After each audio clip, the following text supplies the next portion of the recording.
I used to lecture for the Institute for Optimal Nutrition.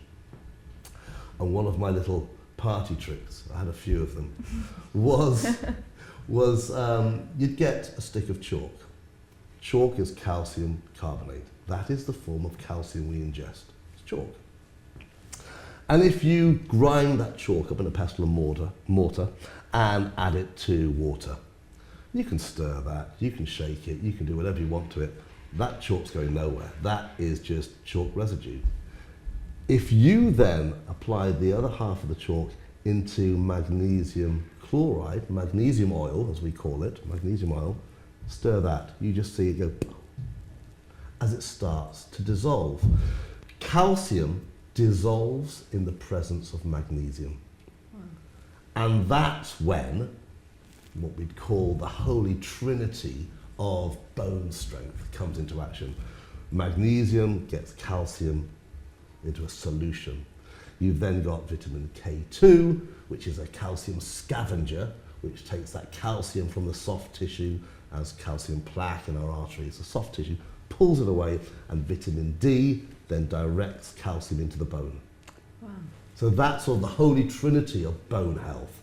Magnesium to solubilize calcium, K2 to scavenge it out of soft tissue, vitamin D to get it into the bone. Take it where it's needed.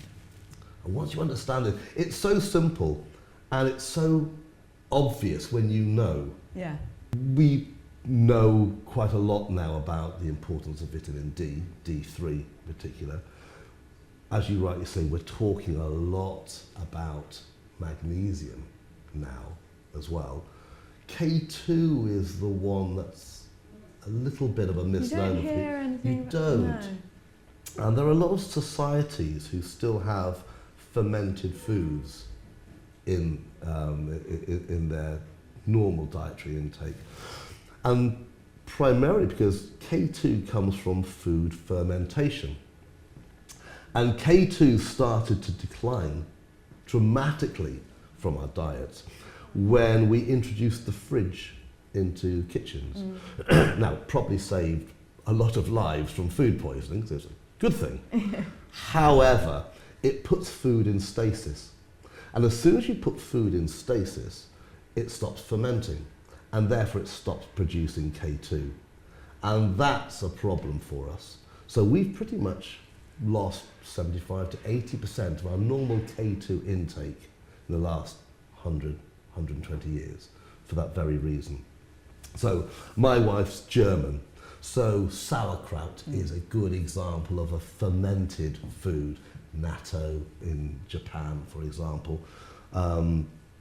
There are a number of examples, but it is starting to disappear, unfortunately. And with it is our source of K2. And our bodies, can they make K2, or can we only get it through diet? No, we have to get it from diet. So basically you have to receive K2, yeah. So it's sort of like the missing link of this holy trinity, and something that people are starting to understand. We're adding K2 to vitamin D, for example, as a good way of taking K2 in. But yeah, it's not spoken about anywhere near as much as it should be.